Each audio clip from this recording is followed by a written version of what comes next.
Olá, meus amigos, minhas amigas. Uma boa noite para todos, uma boa noite para todas. Que a paz de Jesus nos envolva, nos inspire sempre. Nós vamos iniciar fazendo uma prece, né, para também dar tempo das pessoas irem chegando e para que a gente possa ir acalmando as nossas mentes, os nossos corações, entrando em sintonia com o alto. Então vamos elevar o nosso pensamento a Deus e a Jesus. Agradecer à espiritualidade superior por mais um dia, por mais uma semana que se aproxima do fim. Agradecer pela oportunidade de estarmos encarnados com a possibilidade de trabalharmos pela nossa própria evolução, pelo nosso próprio aperfeiçoamento. Agradecemos a todas as oportunidades de trabalho, as oportunidades de serviço que são nos ofertadas muitas vezes sem que mereçamos, e pedimos a presença dos nossos protetores, dos nossos benfeitores, que possam nos inspirar tanto na fala quanto no entendimento, para que o que for discutido, o que for proposto aqui hoje, possa alcançar o nosso coração e modificar a nossa vida. Rogamos a inspiração, a intuição do alto, que supra as nossas deficiências na medida do possível, que nós possamos ter uma boa noite de estudos.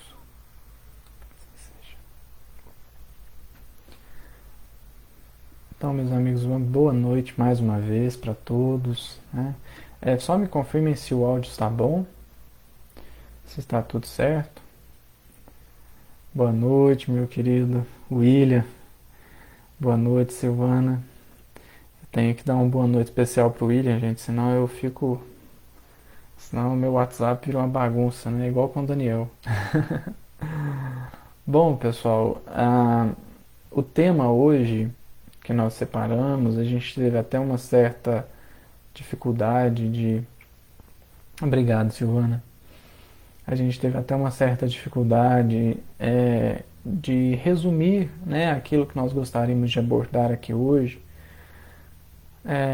porque a gente, nós espíritas, vamos dizer assim, estamos tendo um momento. Ah, tá. Deixa eu ver só uma coisa aqui, William, rapidinho. Eu diminui um pouco o volume dele. Depois você me fala se ficou bom. É, a gente a gente vive um momento muito difícil. A gente vive um, um contexto bastante desafiador enquanto espíritas, seja pelo meio político, seja pelo meio social, seja pela própria pandemia, seja pelos desafios naturais que nós temos durante a vida. E ante esse contexto, beleza. É porque eu também não sei se eu não sei se aqui está selecionado o microfone certo, mas acho que tá bom. É, e ante esse contexto desafiador, esse contexto em que nós somos testados nas nossas fragilidades, olhando para isso, analisando isso, refletindo sobre isso, eu me lembrei dessa frase. Quem me disse ela a primeira vez foi a querida Eulália Bueno, e ela se referia a uma frase de Divaldo. E aí, posteriormente, eu ouvi uma palestra do Divaldo em que ele menciona, né, que se Jesus voltasse hoje, possivelmente nós o crucificaríamos de novo, porque ele seria tão revolucionário quanto foi na época, né? Às vezes a nossa visão limitada, ela não consegue enxergar no que revolucionar o pensamento, mas Jesus certamente traria uma revolução tão grande e, por certo, inaceitável. Daniel, meu querido, boa noite. Muito good night. Então Jesus seria mais uma vez um revolucionário e possivelmente nós não aceitaríamos de cara. Algumas pessoas falam assim: ah, mas se eu encontrasse Jesus, eu iria sentir aquela vibração. Nós percebemos ao longo do Evangelho, ou dos Evangelhos, né, as narrativas de Mateus, Marcos, Lucas e João, que não é bem assim, não era qualquer um que percebia. Havia ali uma característica nas pessoas que percebiam essa vibração de Jesus, essa energia de Jesus. E hoje seria de igual maneira, né? Não bastaria estar na presença do Cristo para senti-la, até porque nós estamos já envolvidos no pensamento dele, embora nem sempre sabemos ou sentimos isso, porque nem sempre estamos abertos a receber essas vibrações. O fato é que Jesus foi revolucionário naquela época e hoje seria igualmente. E embora nós já tenhamos os mandamentos, nós já tenhamos toda a codificação kardeciana, que dizem os espíritos no livro dos espíritos, ela não vem com analogias, ela não vem com metáforas, ela não vem com sofismas, ela vem direto ao ponto. Não vem com parábolas, não vem com alegorias, ela vem direto ao ponto. Então é como que dizer que a obra de Kardec ela não carece de interpretações como o Evangelho. Não é que a gente não deva aprofundar nos textos, não é isso. Mas ela não precisa de uma interpretação como o Evangelho. Afinal de contas, o Kardec é muito, muito literal, né, nas suas obras, e Jesus foi bastante amplo, né? A gente vê parábolas sendo analisadas, juntam-se 10, 15 pessoas analisando uma parábola e nós temos 10, 15 visões diferentes. Mas na obra de Kardec não é ou não deveria ser assim. O ponto então é que Jesus talvez, aqui é uma suposição, né? Mas talvez ele seria não crucificado, mas desconsiderado, desacreditado, tamanha a revolução que ele proporcionaria no pensamento. E isso por uma razão, digamos, simples. A gente tem o Evangelho segundo o Espiritismo, a gente tem o Livro dos Espíritos, a gente tem o Céu e o Inferno. Vou pegar essas três obras, que são muito diretas, são muito precisas, mas ainda assim a gente fica interpretando, a gente fica mudando sentidos de palavras, não para defender a verdade, mas para defender a nossa verdade. Então, eu quero justificar tal ponto de vista. Então, eu pego uma fala de Kardec, às vezes até tiro do contexto, e aí eu mudo o significado. Eu inclusive, já presenciei situações em que a pessoa queria tanto manter o seu ponto de vista que ela tirou algumas frases das respostas dos espíritos no livro dos espíritos. Frases essas que colocavam em xeque a opinião dela. Então ela tirou, né? Tirou ali, escondeu, mandou a pergunta e a resposta sem aquelas frases, para que a sua opinião pudesse prevalecer. Então a gente vai encaminhando assim por sofismas, né? Por grandes argumentos e teorias e interpretações que distanciam do óbvio e que fazem a gente tomar atitudes que talvez não sejam as atitudes que Jesus espera de nós. E aí aqui fica até curioso, porque há uma coisa que sempre me intrigou nos evangelhos. Jesus é firme com os fariseus. Jesus diz: hipócritas, raça de víboras. Muitas vezes ele usa os fariseus para dar exemplo do que não fazer. Então ele diz assim: quando orardes, não fazeis como os fariseus que oram em pé nas sinagogas para que sejam vistos. Então, alguns momentos ele chega a usar os fariseus para dar exemplo. Fala assim: olha, tá vendo o fariseu? Tô. Então, seja diferente dele. Ele chega a dizer assim: fazei o que os fariseus falam, não o que eles fazem. Tamanha a distância que existia entre o discurso e a ação. Quão longe eles estavam distantes. E aí a gente pega o que eles estudavam, a gente pega Moisés, os 5 livros de Moisés, e nós lemos coisas que são contraditórias entre si, mas que na época eles pegavam parte das coisas para juntar e dar o resultado que eles queriam. Juntavam parágrafos, confundiam parágrafos, como diz Emmanuel, eles confundiam os parágrafos para poder sustentar um argumento. Então, a gente vê, por exemplo, nos 10 mandamentos, tanto no Êxodo quanto no Deuteronômio, e lá, curiosamente, há um mandamento assim: não matarás. É um mandamento de Deus. Foi Deus que falou. E não há uma vírgula e um mas depois. Não é assim, não matarás, mas se a pessoa discordar de você, aí pode. Não tem um mas. É não matarás, ponto final. E apesar disso, apesar de ter um não matarás, ponto, o que quer dizer não matarás em situação nenhuma, não matarás ninguém, não matarás nada, ponto, não matarás, os fariseus se julgaram no direito de matar. Nosso maior exemplo, narrado aí por Emmanuel no livro Paulo Estevão, é o Saulo. Saulo, apesar de ser um grande estudioso, o Emmanuel diz que Saulo sabia o Antigo Testamento, ou a Torá, vamos dizer assim, melhor dizendo, a Torá, de cor.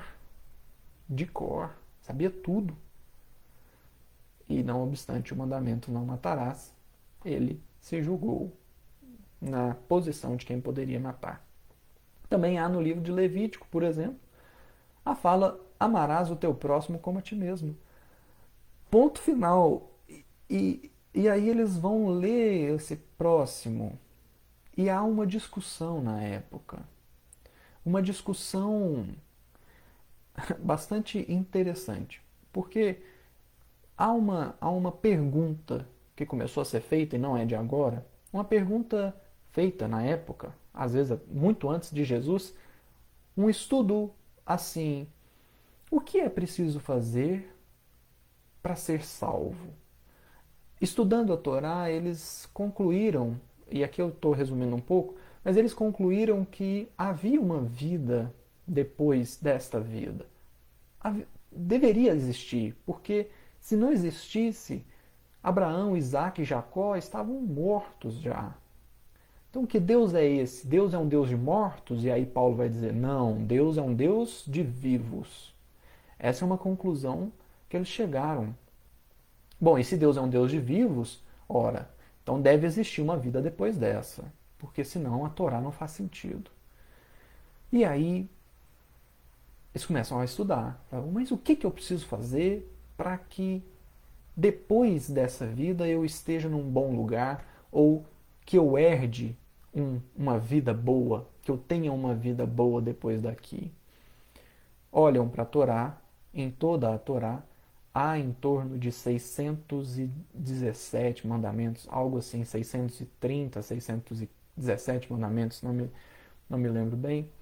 E aí eles começam a estudar, falam assim: olha, 630 é muito mandamento para seguir. Então vamos dar como fala, uma filtrada aqui, né? 630 são muitos mandamentos. Então começa ali um estudo para ver quais são realmente importantes, será que realmente todos importam? E aí começa um estudo, chegam nos 10. mandamentos.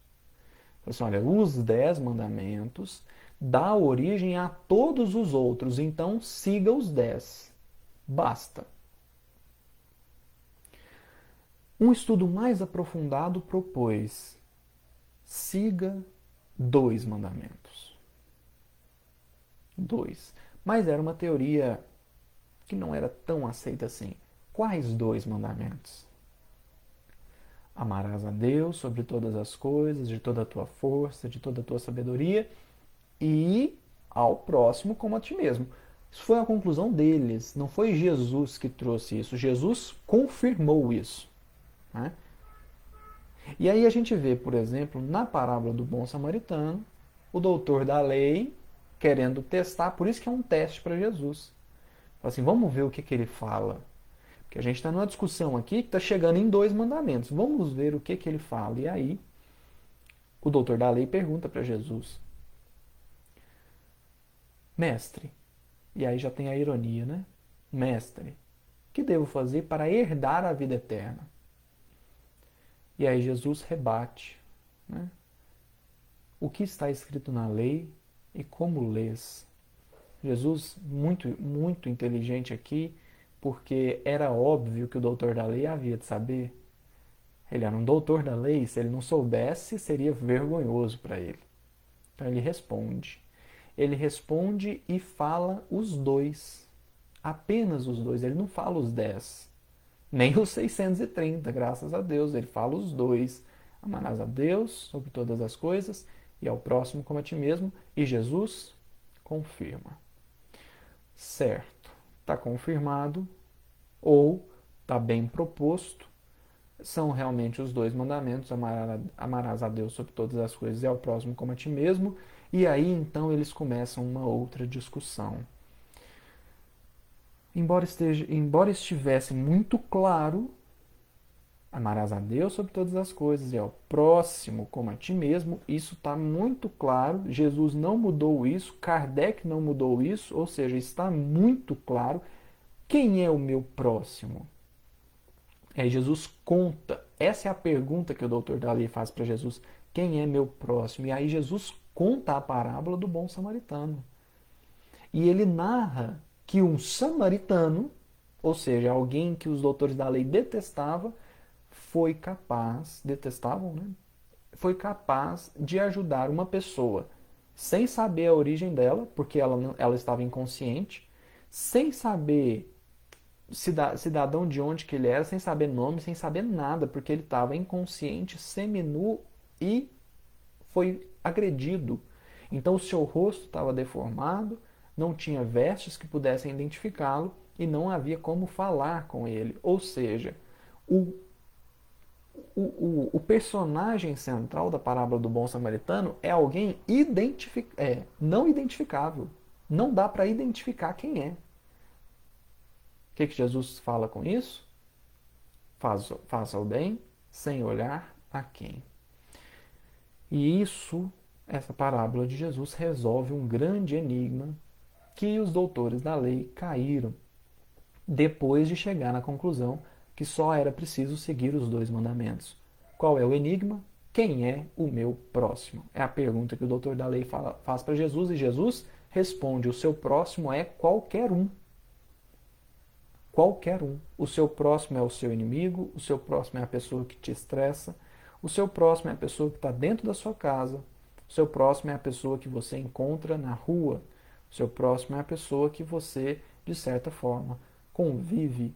Hoje, o nosso próximo ficou ainda mais amplo, né? Porque a internet acabou nos aproximando de várias pessoas. Então, o nosso próximo é qualquer ser humano que cruze o nosso caminho. Isso para a época era inaceitável. E aí eles começam a fazer teorias em cima de teorias, até que eles chegam no ponto, no absurdo, de dizer assim: o próximo é só judeu.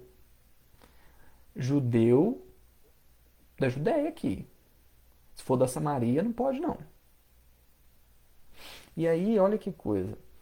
Eles bolaram tanto, eles bagunçaram tanto a lei que eles tinham, que conseguiram sustentar um argumento de que o próximo era apenas quem era da mesma crença que eles.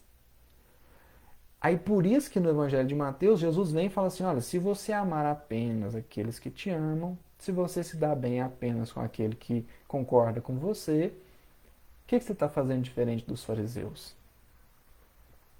Se a sua justiça não exceder a justiça dos fariseus, você jamais entrará no reino dos céus. Ou seja, é preciso extrapolar os limites. E aí vem a doutrina espírita e não deixa a menor dúvida. Se alguém tinha dúvida antes, depois que se torna espírita, não é legítimo que diga ter dúvidas. E aí encontra-se o nosso desafio. O nosso desafio por quê? Porque a gente, a gente vem de séculos e séculos insistindo em determinadas características. Nós vemos, nós viemos de uma sequência de encarnações em que a gente só alimentou aquilo que a gente gostava, ou a gente só alimentou aquilo em que a gente era bom. A gente só evoluiu naquilo que já praticava antes. A gente não se propôs a trabalhar coisas novas. Digo isso porque muitos de nós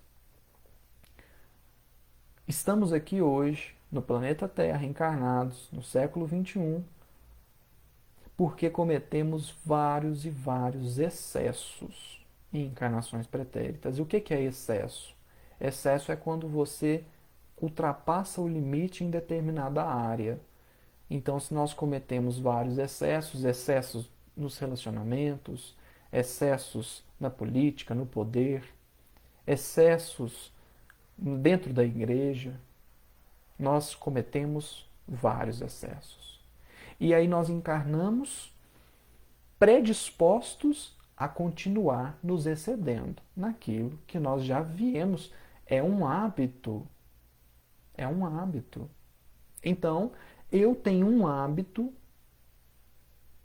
de trair a pessoa com quem eu me relaciono. Venho de séculos, talvez, alimentando esse ponto. E aí, quando eu encarno agora espírita, ser fiel é um enorme desafio. E muitas vezes, por ser um enorme desafio, eu acabo burlando ali, confundindo os parágrafos da obra de Kardec para dizer assim: ah, isso é errado, mas nem tanto. Kardec está me pedindo uma coisa, mas olha aqui, aquele falou isso, depois o Espírito falou aquilo, para justificar um ponto. Talvez eu venha de séculos e séculos me excedendo no poder. E aí, o que acontece? Se eu falhei no poder porque me excedi, onde é que eu preciso resgatar? No poder. E aí venho de novo com algumas tarefas na administração, na liderança. E aí talvez o meu instinto, o meu ímpeto é cometer os mesmos excessos que eu cometi antes. Né? Então, assim, numa metáfora é assim: eu adorava arrancar dente dos outros. Nessa encarnação, eu continuo querendo arrancar. Por quê? Porque não dói nada. Não dói nada arrancar dente do outro.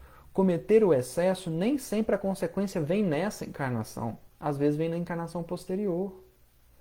Mas aí você encarna e esquece o passado, você não entende porque está sofrendo e continua nos mesmos excessos. Juntando parágrafos, pegando frases soltas para embasar um argumento que justifique se manter no excesso. Então, há uma frase, há uma fala de Jesus para São Francisco de Assis, eu até já citei ela várias vezes, me perdoe se vocês já ouviram, né? Eu estou repetindo, mas é uma situação vivida por São Francisco que me marcou muito, que me pôs para pensar. Me pôs para pensar. O que nós estamos fazendo aqui? Por que nós estamos encarnados no planeta Terra ainda? Algo deu errado em todas as encarnações para que a gente estivesse aqui hoje. Porque se tivesse dado certo. Imagina se a gente tivesse, há 2000 anos atrás, a gente decidisse falasse assim, vou seguir Jesus. E aí você começava a se doar no trabalho do Cristo. Onde é que você estaria hoje? Aqui? Talvez aqui, como um missionário, né? Como um missionário.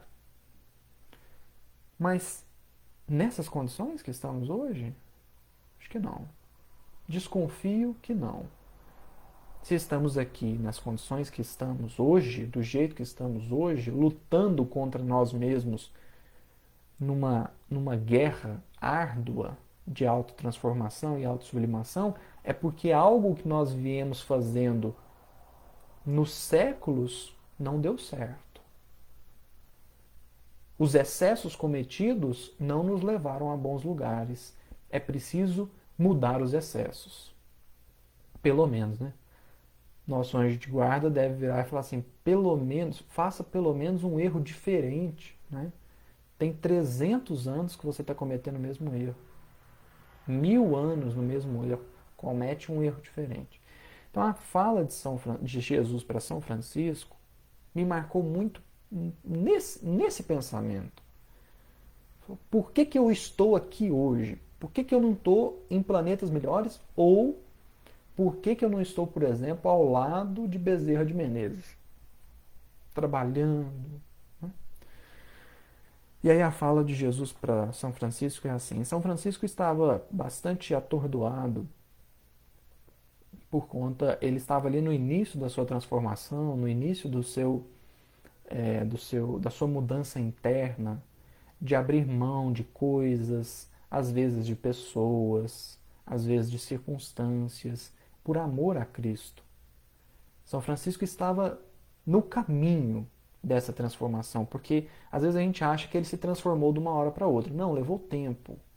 Levou tempo. Então ele estava no caminho para se transformar, para construir dentro dele aquilo que ele se tornou.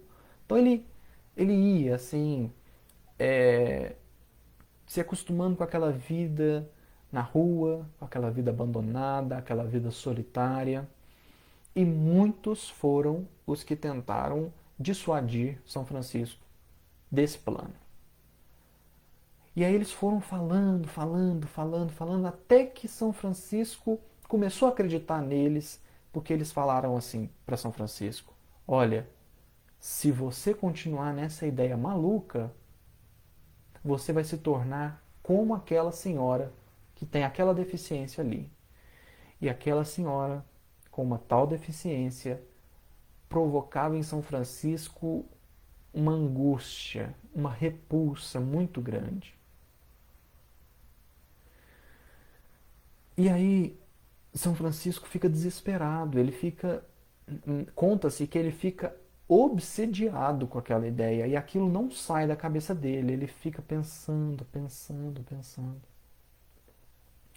Até que chega um ponto que ele decide orar. Ele decide fazer prece. Ele vai para a igreja, é onde ele se sentia bem. Faz a prece. Na prece ele escuta uma voz. E eu estou dizendo que é de Jesus. Não há falando que é Jesus. Eu que acho que é. E aí Jesus então diz para São Francisco assim: se você quiser me seguir, você terá que aprender a amar o que você despreza e desprezar o que você ama.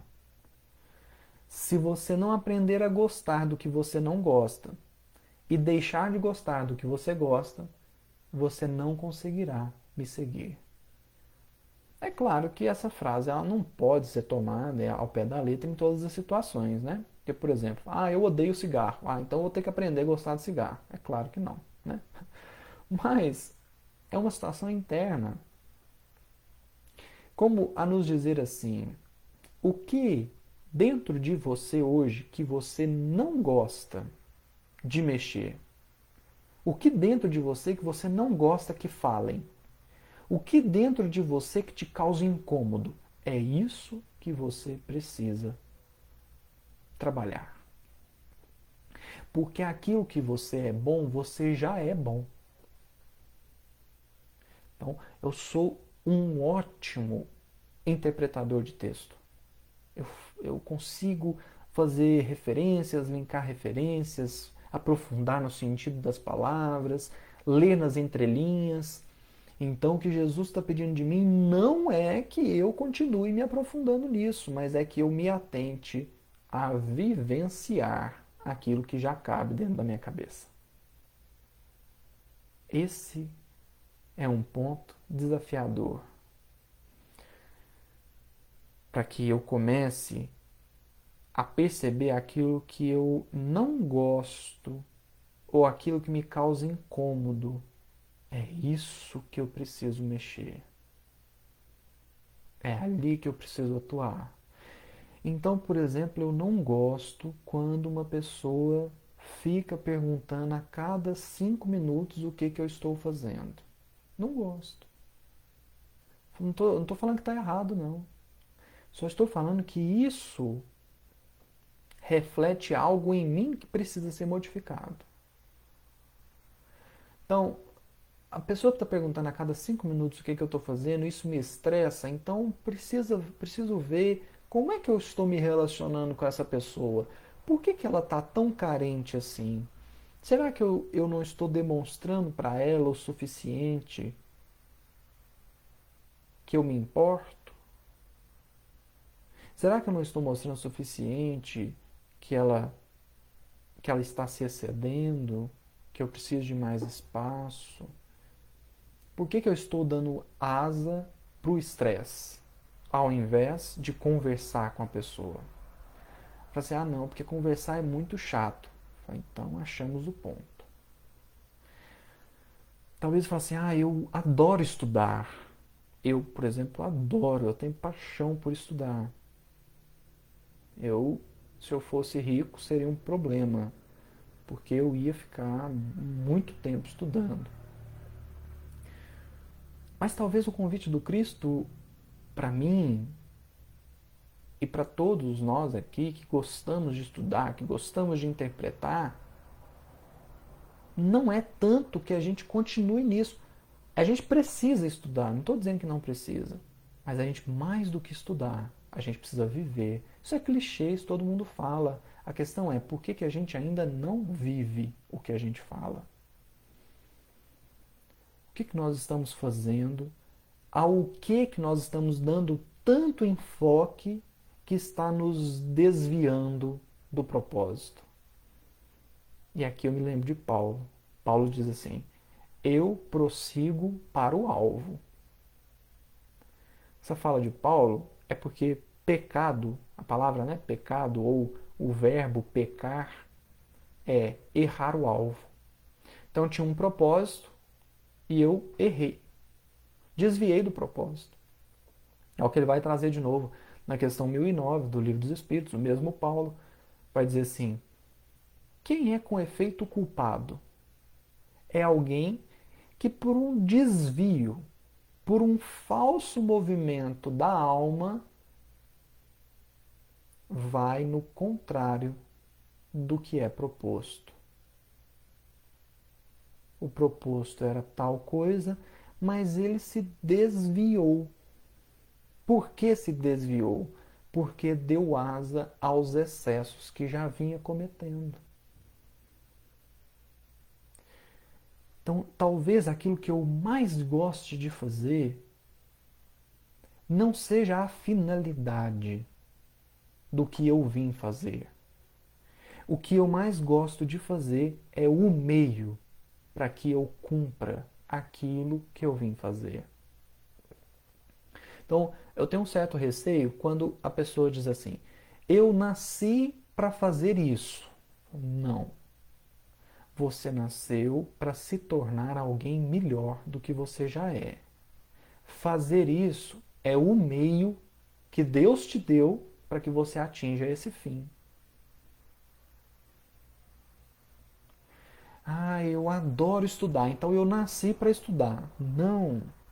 Você nasceu para usar o que você está estudando para fazer algo. Porque se você gosta de estudar, a sua capacidade de compreensão, a sua capacidade de absorção de conhecimento é muito maior.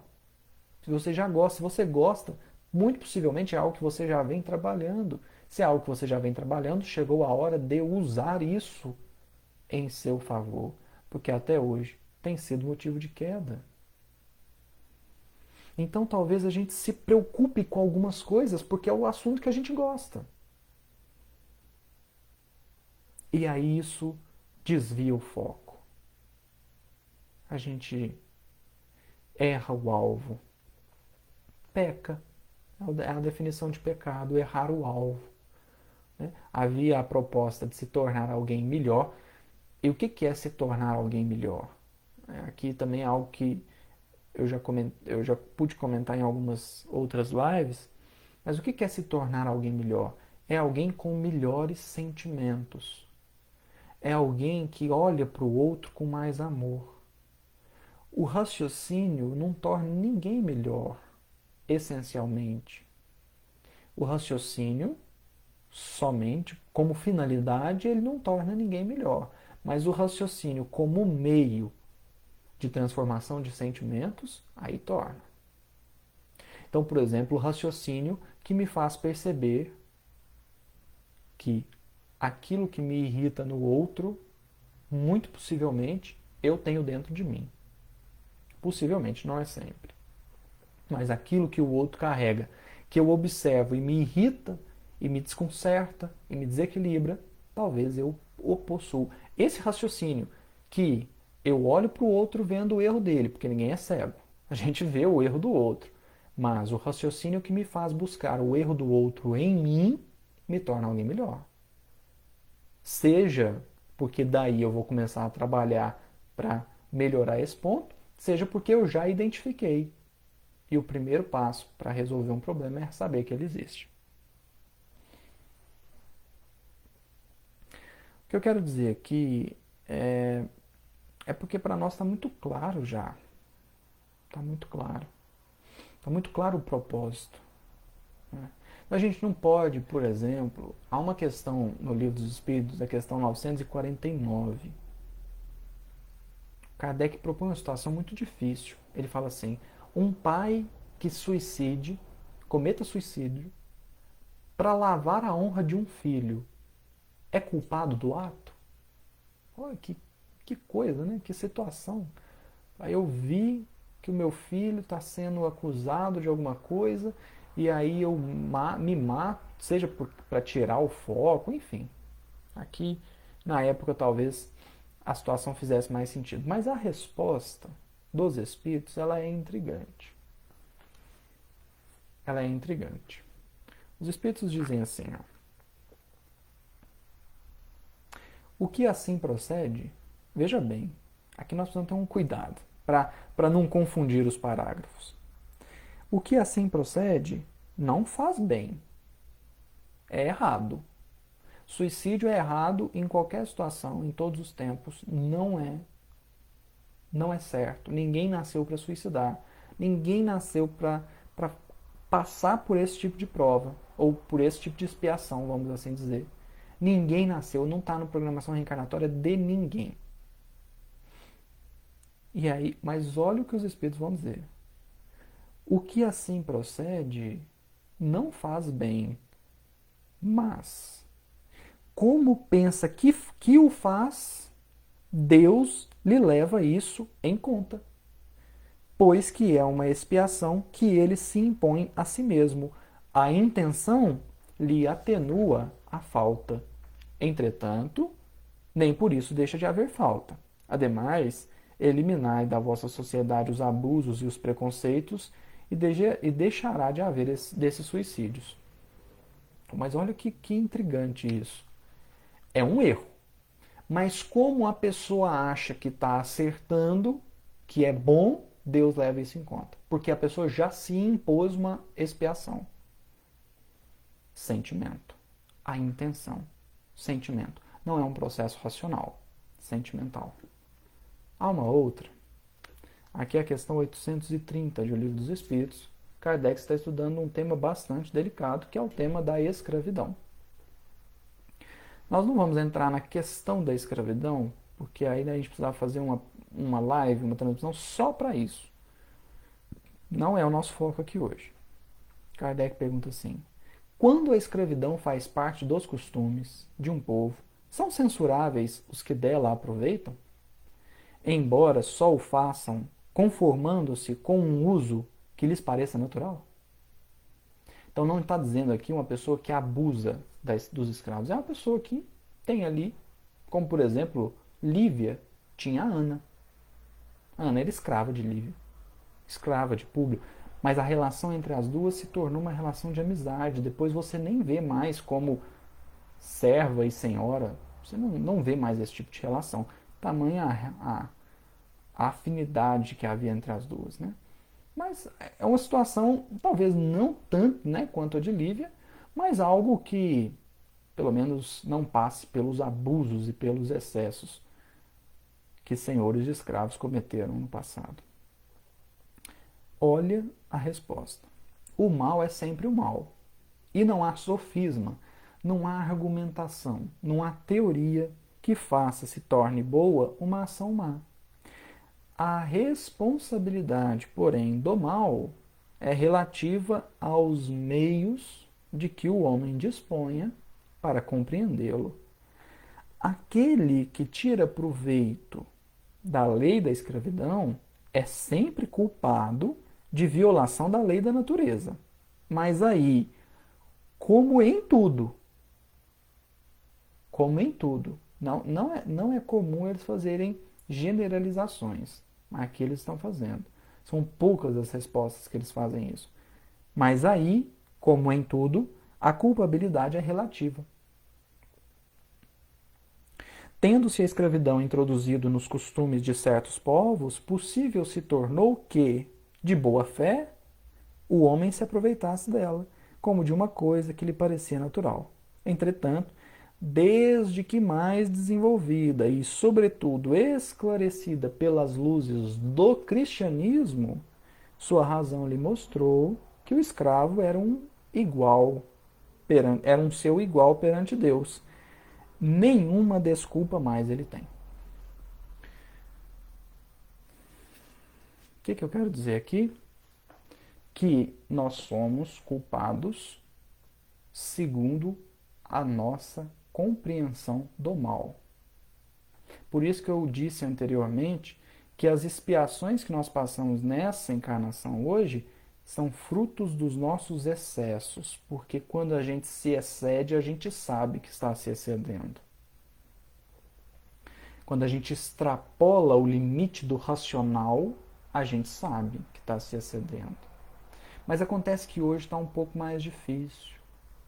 Depois que inventaram o Google, depois que veio Kardec, depois que veio Chico, depois que veio Leon Denis, depois que veio Camille Flammarion, depois que veio Ernesto Bozano, depois que veio Carbar Schutel, e que deixaram tantas obras para nós. É difícil eu dizer assim, eu não sabia. Porque a culpa é com base nos meios, não por de fato conhecer, mas nos meios que nós temos de conhecer. Aí você fala assim, mas eu não tenho acesso a esse livro. Tem acesso. Porque a maioria desses autores que eu citei, existe PDF gratuito na internet. E se por acaso você não souber ler, porque ninguém é obrigado a saber ler, hoje há formas de você colocar o computador para ler para você. Então, tá ficando difícil da gente dizer assim: "Ah, eu não sabia". E aí eu volto num ponto essencial que talvez tenha motivado o nosso tema da noite. Kardec diz bem claro no Evangelho segundo o Espiritismo, mais de uma vez. Ele diz assim: fora da caridade não há salvação. A gente repete isso assim, né? Fora da caridade não há salvação. Ah, o lema do Espírito é fora da caridade não há salvação. Qual é a caridade que você pratica? E por quê? Mas o que é caridade? Nem isso a gente tem o direito mais, né? De dizer, eu não sabia, eu achei que caridade era só doar a cesta básica. Balela. Cesta básica é parte da caridade. E aí, então, uma outra questão, inclusive eu estou com a camisa aqui, mas, a camisa do George sobre caridade, mas não vai dar para mostrar ela toda, mas essa camiseta caridade, ela traz escrita uma questão que eu suponho que daqui a alguns anos os espíritas vão nascer sabendo do tanto que a gente repete, que é a questão 886 de O Livro dos Espíritos. Qual o verdadeiro sentido da caridade, segundo a entendia Jesus? Não é segundo o Gustavo, não é segundo o William, não é segundo a Febe, não, segundo Jesus. Qual o verdadeiro sentido da caridade? E aqui eles tocam num ponto que sempre me chamou atenção. Eles dizem assim: benevolência para com todos, indulgência para com as imperfeições dos outros e perdão das ofensas. Curiosamente, eles não falam de raciocínios, eles falam de sentimentos. 3 sentimentos: o sentimento da benevolência, o sentimento da indulgência e o sentimento do perdão. Não há sofisma aqui. Qual o verdadeiro sentido da caridade, segundo entendia Jesus? Decorar o livro dos Espíritos. Não está lá. Ler 500 livros. Não é isso. Aliás, eles não falam nem de entregar algo material.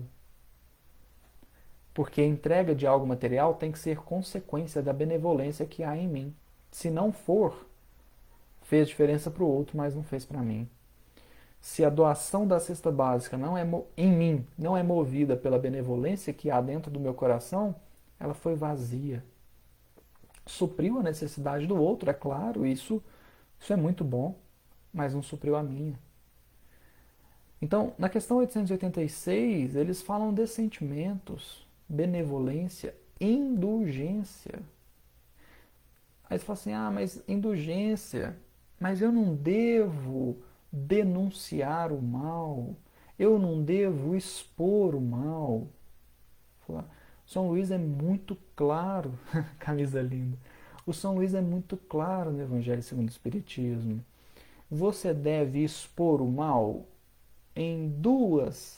quando combinar 2 fatores. O primeiro é o mal prejudicou alguém além do malfeitor. Aí entra no caso. Mas os verbos que eles usam lá é desvendar o mal. Ou, São Luís usa na resposta, desmascarar o mal. O que significa que se o mal já for conhecido, para que eu vou comentá-lo se ele já é conhecido? Se já há formas das pessoas conhecerem aquele mal, será que a proposta não é justamente para que eu faça o contrário, percebendo o mal existente, eu, enquanto espírita, faça um bem para sanar aquele mal? Não que isso vá realmente sanar ou vai corrigir o mal, a proposta não é essa. A proposta é: será que quando eu, espírita, vejo o mal, o que os benfeitores esperam de mim não é que eu faça o bem? Ao invés de ficar perdendo meu tempo expondo algo que já está exposto? Isso é para a gente pensar, não trago verdades aqui. Acho que quem quer que pretenda ter a verdade é alguém que já está precisando de tratamento. Mas é para a gente pensar. Porque a indulgência vai ser usada com quem? É muito fácil ser indulgente com a minha mãe. Minha mãe não faz nada que me ofende. Não há mal nenhum que eu vejo nela. Então, ser indulgente com ela é muito fácil. A questão é ser indulgente com alguém que desafia os meus princípios, que fere o que eu acredito. E a indulgência, isso também está no Evangelho segundo o Espiritismo, ela vê o erro do outro e não comenta. Mas se tem que comentar, faz isso em particular, faz isso numa série, rodeado ali de amor. Porque às vezes a gente está usando o Espiritismo, confundindo os parágrafos para sustentar o nosso ponto de vista. E curiosamente, a gente sustenta os nossos pontos de vista esperando que os outros mudem os deles. Mas como é que eu posso tentar mudar o ponto de vista de alguém se eu não estou disposto a mudar o meu? Ah, mas eu estou com a verdade. Mas o outro também acredita que está. A indulgência é para ser usada com alguém que me desafia. Essa é a proposta. Será que eu vendo, por exemplo, alguém que faz algo que eu não acho certo, será que eu sou capaz de manter a minha atitude fazendo o certo?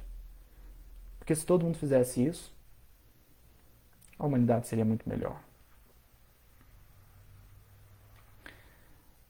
E o perdão é quase que não precisa falar, é claro que você vai perdoar alguém que te magoou, né? Senão não faz nem sentido. Mas, então a gente está lendo fora da caridade na salvação e é isso que está vindo na nossa mente? É a benevolência? É a indulgência? É o perdão? Ou a caridade que vem é aquela que eu gosto de fazer? A caridade que vem, que eu penso, eu adoro fazer atendimento fraterno, então vou fazer. Eu adoro fazer palestras, então vou fazer. Tá ótimo, faça, mas se esforce para trabalhar com aquilo que você não gosta e que é necessário. Percebe o que eu estou falando? Esforça para, se você não tem paciência com alguém, vai se esforçando para ter. Se você não suporta quando você vê alguma ação de uma pessoa, alguma notícia, alguma coisa, que aquilo te enche o coração de ódio, de raiva, de indignação, trabalha para tentar lidar com isso, não para que você vire um comentador daquilo, porque a proposta do Cristo não é essa. Não é essa. Mas trabalhe para que eu veja aquilo que está de errado e fale assim, eu preciso mesmo ficar no caminho correto. Porque coisa fácil é cair. Né? Inclusive, a gente está mais acostumado a ficar caído do que de pé. Né? Então é para a gente ir moldando o nosso caráter. Aquilo que me desequilibra, é nisso que eu preciso trabalhar. E muitas vezes a gente evita. E aí é o ponto mais interessante, porque Jesus chama os fariseus de hipócritas, mas perante Pilatos ele se cala. Por que ele não falou para Pilatos assim? Pilatos, seu incoerente, você está abusando do poder que Roma te deu. Você está condenando um inocente. Você sabe que eu sou inocente, você está fazendo isso mesmo assim. Por que Jesus não levantou um cartaz abaixo o Império Romano? Mas ele veio no meio dos judeus para reviver o essencial da lei de Moisés, porque eles estavam absolutamente perdidos. Por que ele não entrou em embate com o Império Romano, mas entrou em embate contra os fariseus? Porque contra os fariseus ele foi duro. Foi duro. Eu não sei o tom, né, William? A gente até brinca aqui. Eu não sei o tom que Jesus falou hipócritas, ou raça de víboras, perdão. Não sei o tom, mas ele se dirigiu aos fariseus. Ele nunca acusou Pilatos de incoerência. Ele não chamou Pilatos de hipócrita. E ele não tentou argumentar com Pilatos. Mas com os fariseus ele argumentou. Com os fariseus ele contou parábolas. Com os fariseus ele foi jantar na casa deles. Ele expôs a incoerência. Por que essa diferença de tratamento entre fariseu e romano? Por uma coisa muito simples. Fariseu sabia, romano não. O fariseu sabia o que era para fazer, o romano não. O fariseu sabia o que era para fazer, mas confundiu os parágrafos para continuar fazendo aquilo que gostava de fazer, do jeito que gostava de fazer. Os romanos não. Os romanos, inclusive, por exemplo, se você já leu Ave Cristo, se você já leu Ave Cristo, você viu a seriedade do Tassiano no trato com os rituais, no trato com os deuses. Eles acreditavam naquilo. Aquilo era norma. Os rituais, as formas de você lidar. Você não podia falar tal coisa na presença da estátua, da estátua do Deus. Você não podia. Você tinha um respeito. Aquilo era norma. O que eu quero dizer é o seguinte: Pilatos estava cometendo um grande equívoco, mas ele não sabia que estava. Os fariseus sabiam, porque estava muito claro. 10 mandamentos, mandamento de amar ao próximo como a ti mesmo, enfim, estava muito claro, mas aí foi corrompendo. A pergunta é, será que é isso que nós estamos fazendo com o Espiritismo? Corrompendo os parágrafos para sustentar os nossos pontos de vista? Então, Emmanuel, vou encerrar com a leitura de uma mensagem do Emmanuel, que está no livro Intervalos, capítulo 25. Essa mensagem também está no livro Caminho Espírita, capítulo 47. A mensagem ela está igual, idêntica nos dois livros, mas com o título diferente. No livro Intervalos, o título é Sabemos, e no livro Caminho Espírita é Saber e Fazer. Eu vou ler, mas vou me concentrar no último parágrafo. Emmanuel diz assim: em matéria de educação a nós mesmos, existe comumente um adversativo em nossas melhores definições. Via de regra, afirmamos a cada trecho de nossa marcha espiritual. Aqui ele vai propor algumas coisas que a gente fala. Sei que a morte é apenas mudança e devo corrigir-me para a vida maior. Entretanto, ó o adversativo aqui, entretanto, estou sob o cativeiro de inúmeras imperfeições, à maneira de árvore asfixiada pela erva de passarinho, e não consigo renovar-me.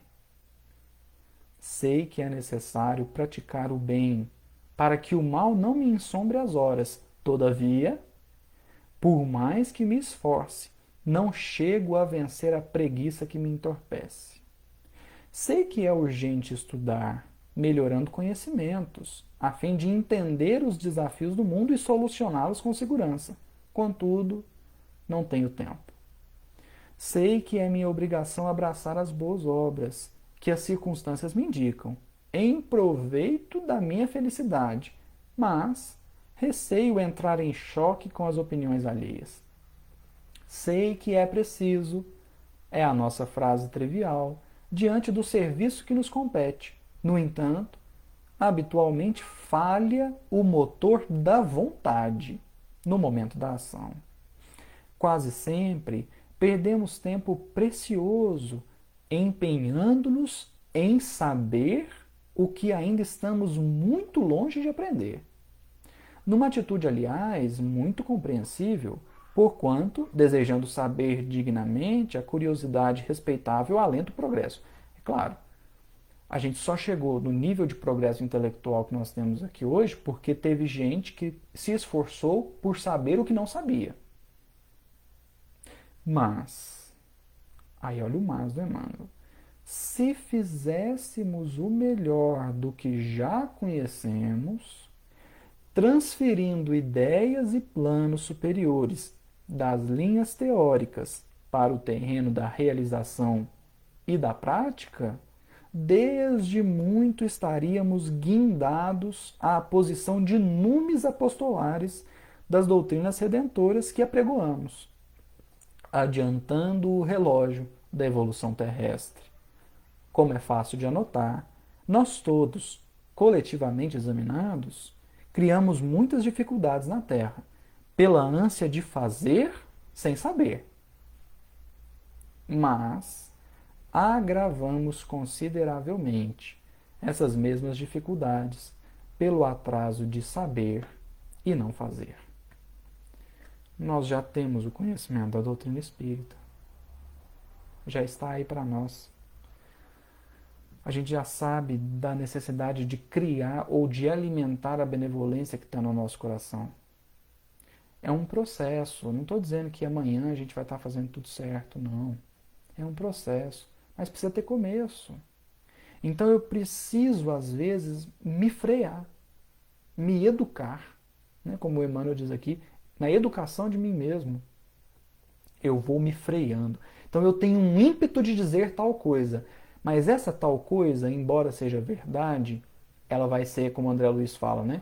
Se você acredita no poder da franqueza rude, observe o que acontece a uma planta a que você atire água fervente.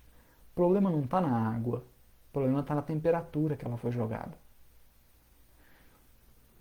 A indulgência, ela vê o erro e se precisa comentar, ela busca formas mais afáveis de falar. O perdão começa lapidando a mágoa, trabalhando a mágoa, pondo para fora, falando.